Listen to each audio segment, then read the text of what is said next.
பண்ணி மஞ்சத்தூள் உப்பு போட்டு ரெடியாக வச்சுருக்குறோம். காய்கறி ஆப்ஷன் தான். நான் வந்து வெண்டைக்காய், கண்டிப்பாக கத்திரிக்காய் சேர்த்துருவேன். இது 2 மீன் குழம்பு வச்சா நமக்கு ஃபேவரெட்டு. மக்களே, மீன் குழம்பு வைக்கிறதுக்கு நிறைய போட்டு குழப்பிக்க வேணாம். எண்ணெய் ஊற்றிருங்க, வெந்தயம் போட்டுருங்க, வெங்காயம் கருவேப்பிலை போட்டுருங்க, அவ்வளோதான். இது ஒரு நல்ல ஒரு பொன்னிறமாக வறுவரை மட்டும் கொஞ்சம் வதக்கிக்கணும்.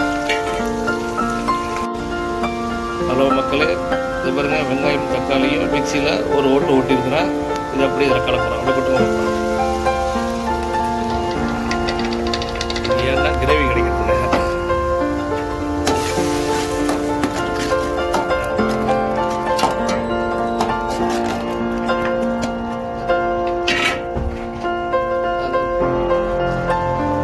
இவங்க நல்லா பச்சை வாசனை போகிற மட்டும் நல்லா வதங்கட்டும்.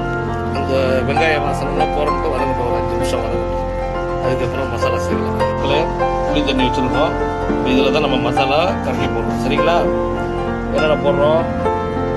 மிளகாத்தூள் நான் ஒரு 2 ஸ்பூன் போடுறேன். மிளகாத்தூள் எனக்கு காரத்துக்கு தகுந்த மாதிரி.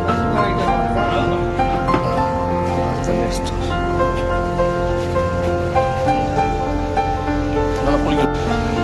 இதில் வந்து மல்லித்தூள் போடுறோம். போட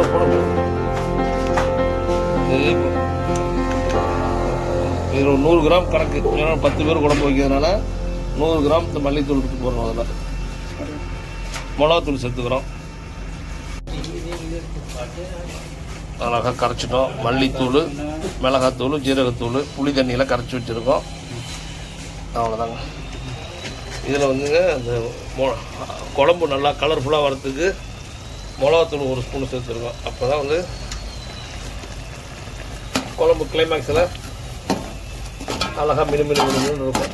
அதுக்கு தான் மிளகாத்தூள் எண்ணெயில் சேர்த்துக்கணும். நமக்கு தேவையான அளவு உப்பு போட்டுக்கணும்.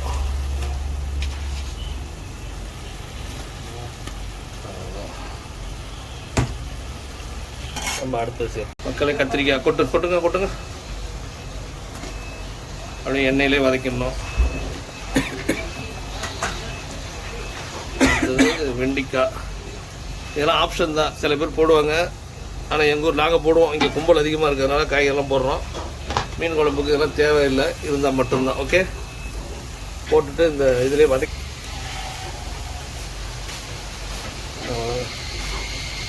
மசாலா தண்ணி எதுக்கு அதில் ஊற்றுற வேண்டியது தான். அவ்வளோதாங்க. அழகாக வதங்கிடுச்சு. இப்போ நம்ம இதுக்கு உண்டான குழம்புக்கு உண்டான மசாலா தண்ணியை ஊற்றுறோம்.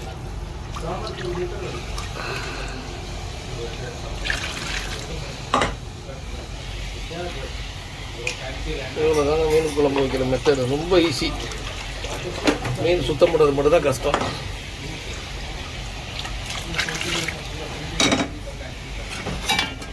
இந்த டயத்தில் உப்பு புளிப்பு சரியாக இருக்கான்னு செக் பண்ணிக்கணும். தேவைப்பட்ட தண்ணி கொஞ்சம் ஏற்றிக்கலாம். குழம்பு கொஞ்சம் ஜாஸ்தியாக வேணால் ஏற்றிக்கலாம். நான் ஒரு 10 பேருக்கு வைக்கிறதுக்கு அழகாக வச்சுட்டேன். இது வந்து ஒரு 15 நிமிஷம் 10 நிமிஷம் கொதிக்கணும். அந்த மல்லித்தூள் வாசம் போனதுக்கப்புறம் கடைசியாக மீன் போடணும். அவ்வளோதான். அழகாக வவ்வா மீன், எல்லா மீனும் கலந்த மீன், கெண்டல் மீன் எல்லாமே இருக்குது. பண்ணா மீன் எல்லாம் வாங்கியிருக்கிறோம். முடியாச்சு. ஒரு 10 நிமிஷம் ரெடியானதுக்கப்புறம் அருமையான மீன் குழம்பு ரெடி.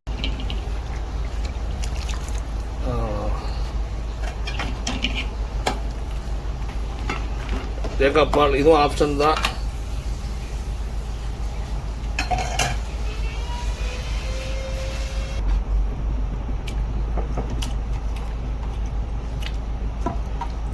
குழம்புல மண்டையெல்லாம் போட்டால் அது ஒரு டேஸ்ட் இருக்குங்க.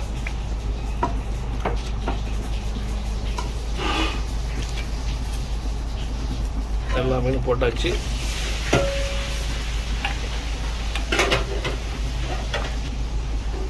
அருமையான மீன் குழம்பு ரெடி ஆகிடும். 5 மினிட்ஸில் சிம்மில் வச்சுருக்குறோம். வாங்க மக்களே, வாங்க அழகாக மீன் குழம்பு சாப்பிட்லாம்.